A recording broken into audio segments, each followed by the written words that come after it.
London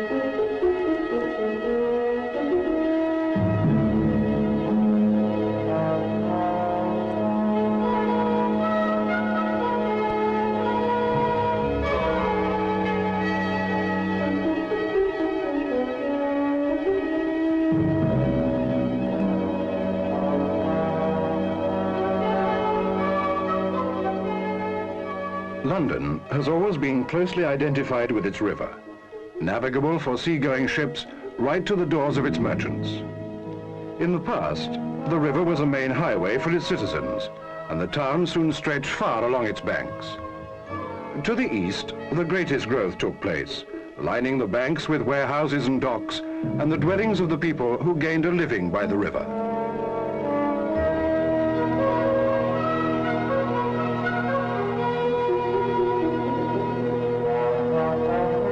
London and its port have grown together.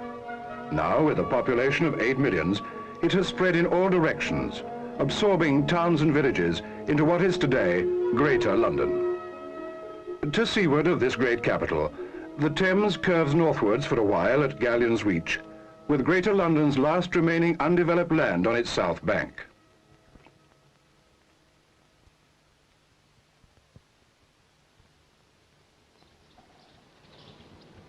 Here, for over 300 years, the Royal Arsenal has been a reserve for the manufacture, development and storing of weapons.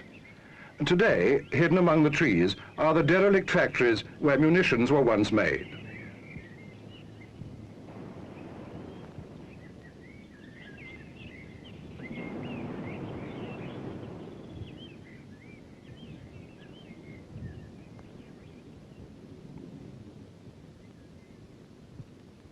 Grouped like villages are the abandoned offices and homes of many of the one-time Arsenal workers, and 3 miles of waterfront almost unknown to Londoners.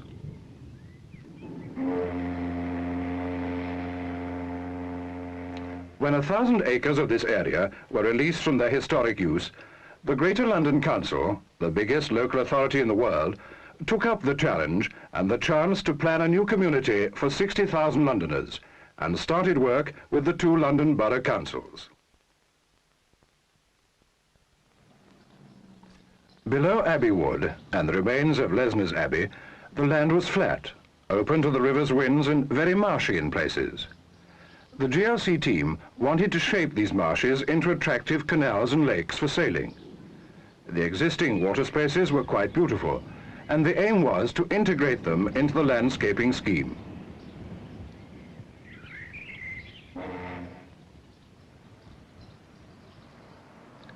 That water adds to the visual interest of a place has been evident for years in many parts of London. And water became a main theme in the plan. Lakes, linked by canals, and on the Thames itself, an international yacht harbour as a central feature of the new community, to be called Thamesmead, a name chosen in open competition among Londoners themselves. Planning began in 1964. A team of GLC architects and planners was formed. Ideas grew up and were revised, then abandoned sometimes for entirely new concepts. At first, the plan had to be as fluid as the great reach of the Thames, which was to form its northern boundary.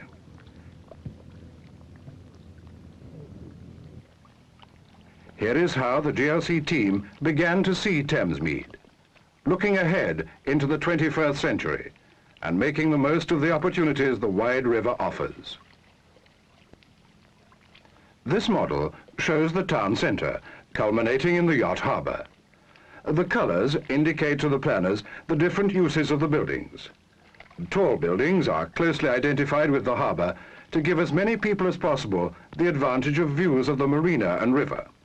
They also help in creating a balance between Thamesmead and the industrial building on the north bank. Areas away from the river are planned for fewer people to the acre, 2- and 3-story dwellings with plenty of open space around them.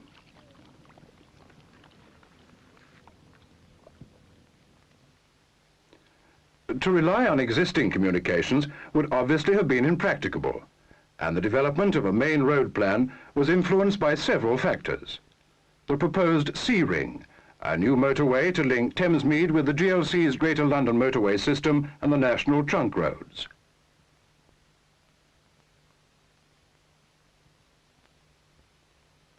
And the Spine Road, which connects the new development with Woolwich on the west and Erith on the east.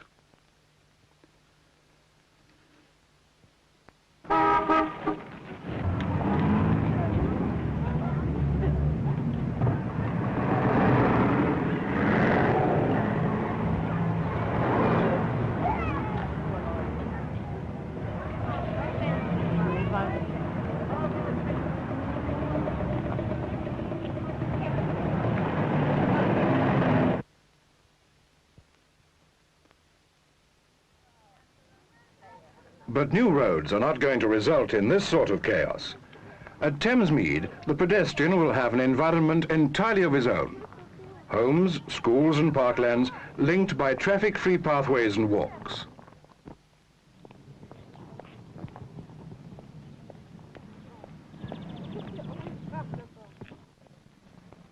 Walkways above the level of the roads will bridge traffic routes and link the whole area of Thamesmead to the town centre.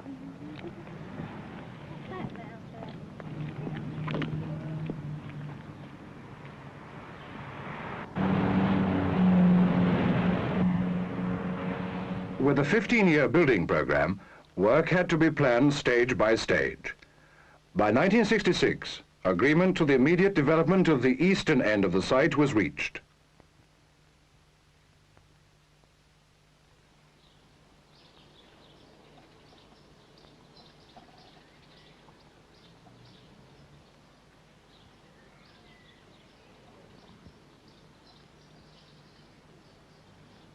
Work began in the autumn.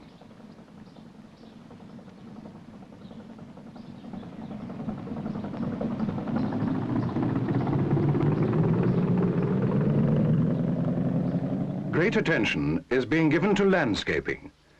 As the ground is prepared and the foundations and canals are dug, the landscape is being moulded to relieve its natural flatness.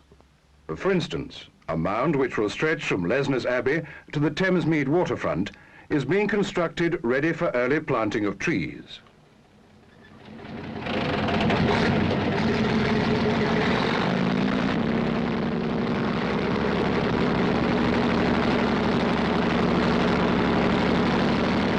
The site is already being enhanced.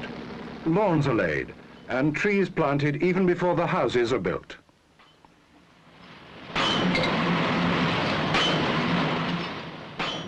Most of the housing is being built on pile foundations. These piles are driven into the ground to an average of 25 feet.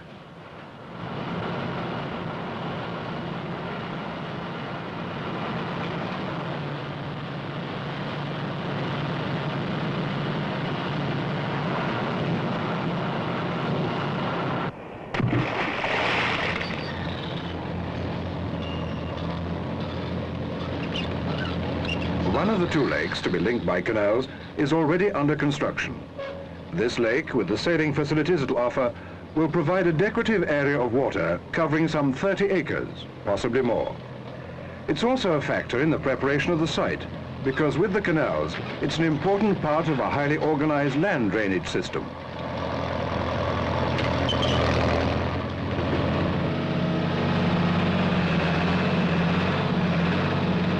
Over many acres, the ground is being prepared. A mechanized army of modern builders is in action with its sophisticated machinery. Ponderous, powerful, and sometimes strangely prehistoric, they work to a carefully conceived plan.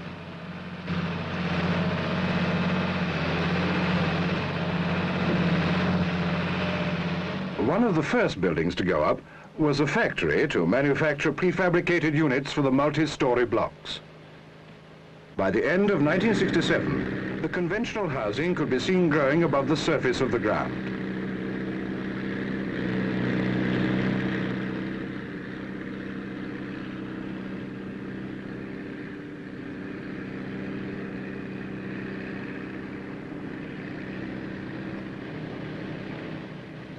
And the completed factory was beginning to supply the units for the taller blocks.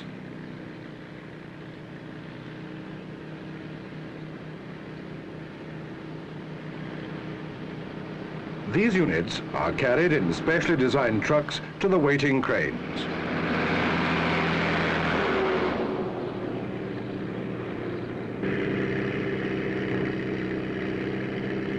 At County Hall 2, headquarters of the GLC, the work goes on. Discussion, research, consultation at all levels, revisions, adjustments, improvements to plans and models. A Thamesmead committee of members of the GLC and the borough councils was specially set up. 15 years of building work had to be planned, and the needs of a community demanding what will be considered the best in years to come have to be assessed now.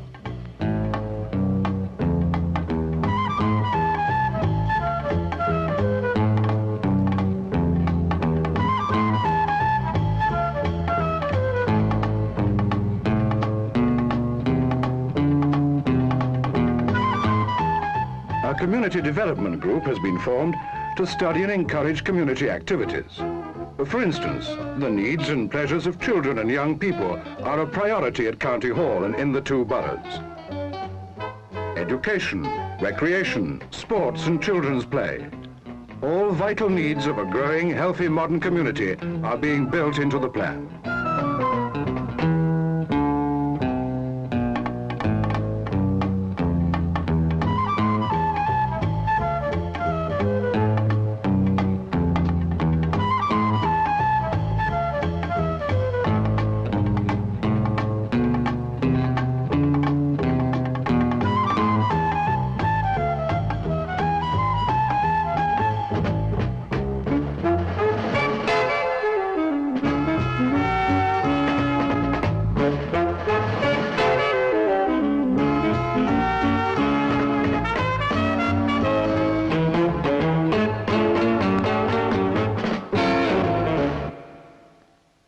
The advantages of having local shops near schools, as well as in these central shopping areas, are also being fully realized.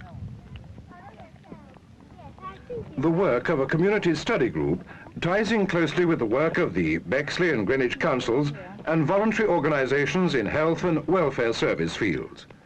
A health centre has been designed, and a medical research team is studying means of giving Thamesmead what may be Britain's most advanced health service organisation and facilities. The spiritual needs of a future community are being given special consideration in the light of a new unity in the religious world. Many denominations have come together to seek ways of providing an ecumenical centre which will be entirely new and forward-looking, both physically and spiritually. There'll also be provision for those who follow other traditional faiths. Employment will be provided. Local industrial estates and offices in the central area. Provision is being made for a great variety of houses and flats with equally varied arrangements for buying or renting. Opportunities for private enterprise in housing, in the development of the central area and the industrial estates are drawn into this tremendous concept.